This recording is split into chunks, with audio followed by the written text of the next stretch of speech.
Hello, my dear students.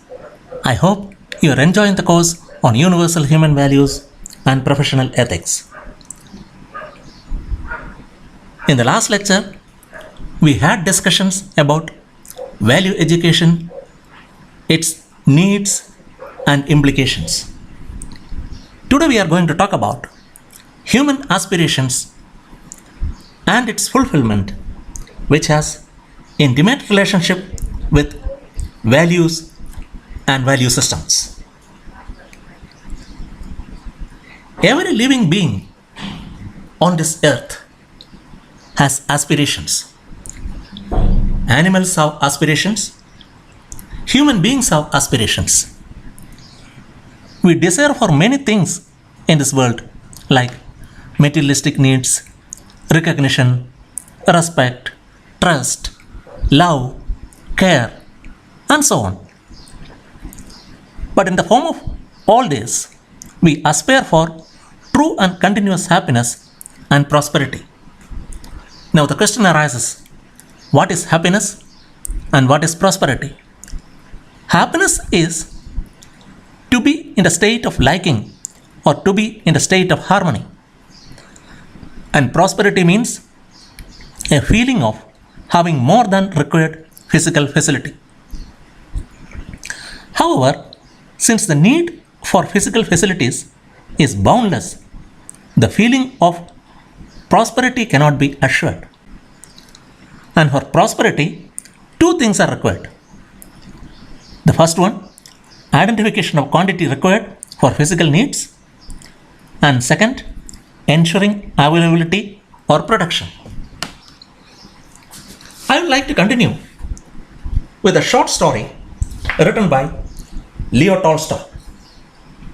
The title of the story is How Much Land Does a Man Need?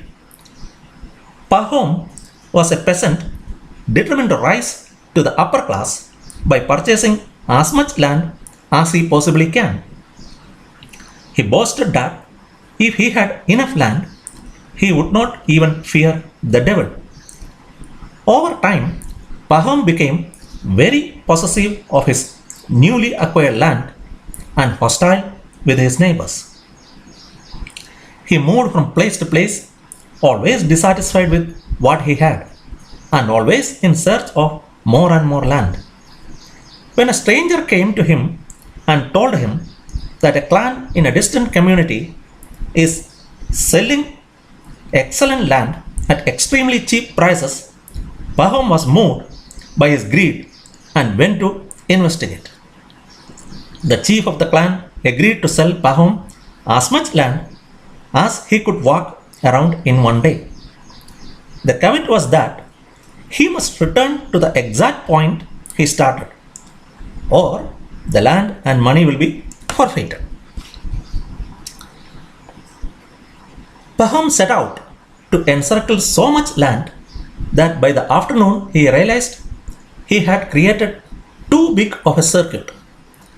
Panicked, he began to run and was ultimately driven to exhaustion. As the sun was setting, Pahom fell down and died.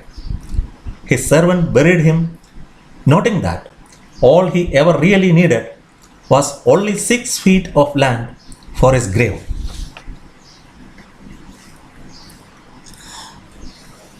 What does this story tell us?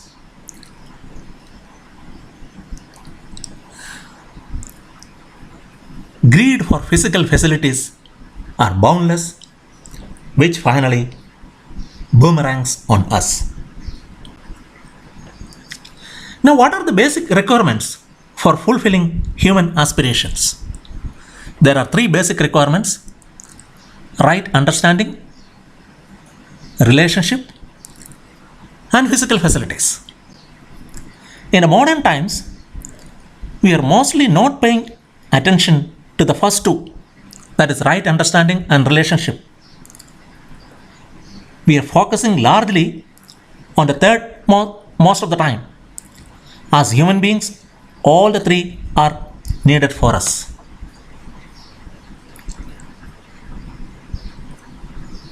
The basic requirements for fulfilling human aspirations: are shown like this.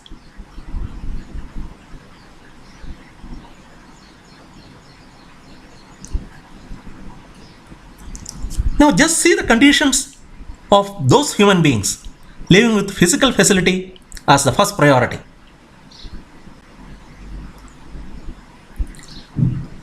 See the results. The results are unhappiness and deprivation.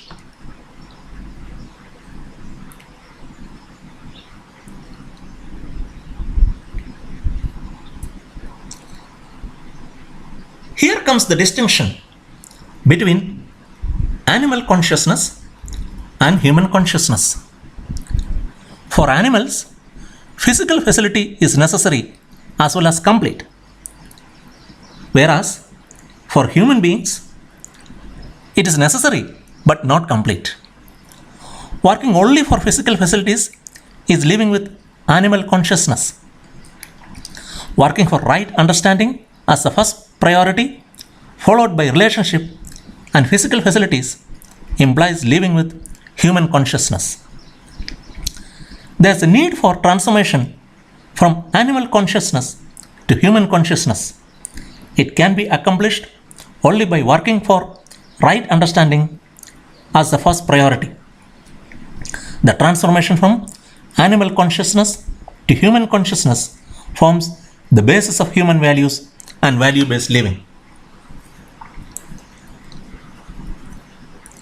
And this shows the right transformation from the animal consciousness to the human consciousness, which results into mutual happiness and mutual prosperity.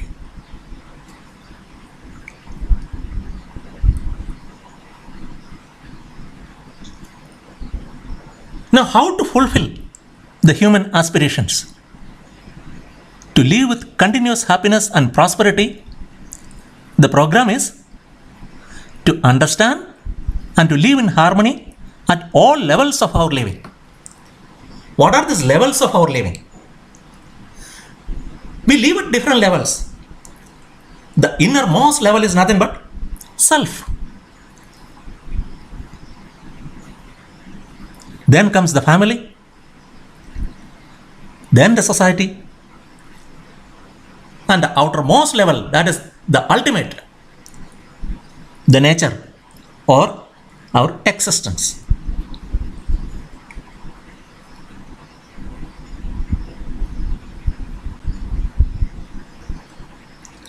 When we talk about the fulfillment of human aspirations, it is worthwhile to talk about the three states of human minds.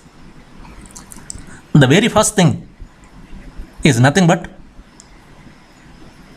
Sadhana Vihin Dukhi Daridra. What it refers to? It refers to the condition of a person who doesn't have the means to fulfill his materialistic desires and non-materialistic desires.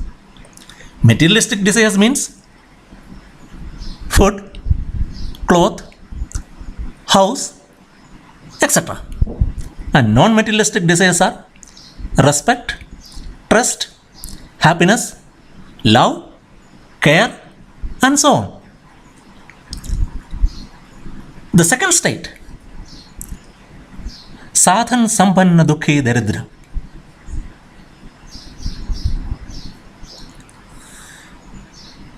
A state in which human beings think that money is everything. But money is not all that matters. In the language of Shiv Khera, the author of the famous book You Can Win, money can bring amusements, but not happiness. With money you can purchase a bed, but not sleep. You may get books with money, but not wisdom. A cloak can be procured, but not more time. You may fetch companions, but not friends. You will get finery, but not beauty. You can purchase food, but not appetite. You can build a house, but not a home. With money, you can bring medicine, but not health. You can procure a ring, but not marriage.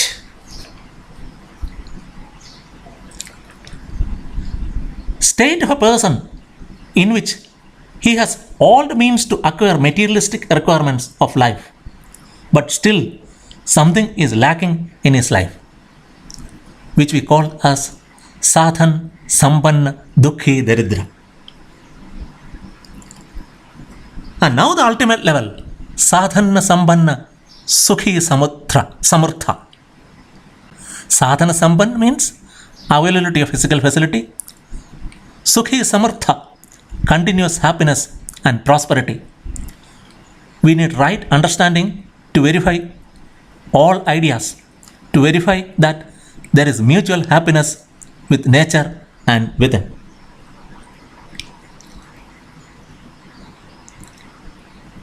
When talking about the three different states of human mind, I would like to tell you about a very famous book called The Laughter of a Slave, written by Shaukat Osman. The Laughter of a Slave is a moving and powerful tale about the indomitable spirit of man, dramatically personified in the black slave named Tattari. The beauty of the slave's free laughter is expressed through his love for his clandestine wife, the Armenian slave girl Meherjan. And the novelist sings of that spirit which chains can fetter but not break. Tattari was a slave under Caliph Harun al-Rashid of Baghdad. Harun al-Rashid was very powerful, very wealthy, but he had a mental state, sadhan samban dukhi daridra. On the other side, this slave Tattari, though he was a slave, he lived a very happy and contented life. He was very happy with his wife. And he was able to laugh heartily in presence of his beloved wife. Once upon a time, the Caliph Harun al-Rashid happened to hear his laughter. So he asked himself, how this man is able to laugh? Though he is just a slave, he doesn't have anything. I am the Caliph, but I am not able to laugh like him. Now I want him to laugh like this whenever I want. It will reduce my tensions. It will make me happy. So the Caliph brought the slave to his palace, and he was instructed that whenever the Caliph says, he should laugh. He was given all pleasures, rather he was offered all facilities, all pleasures, he was promised wealth. But this poor slave, he was not able to laugh in the presence of Harun al-Rashid. He loved his wife heartily, and in her presence he was able to laugh. But he was not able to laugh in presence of the Caliph. So when Harun al-Rashid understood that this person is not going to listen to him, he started torturing him. He was put on chains. He was whipped, but still he could not laugh. And finally, the slave died. And while dying, he said, "Listen, Harun al-Rashid, You are so powerful. You are so wealthy. You can purchase anything on this world. You can conquer anybody in this world. But you just can't purchase the laughter of a slave.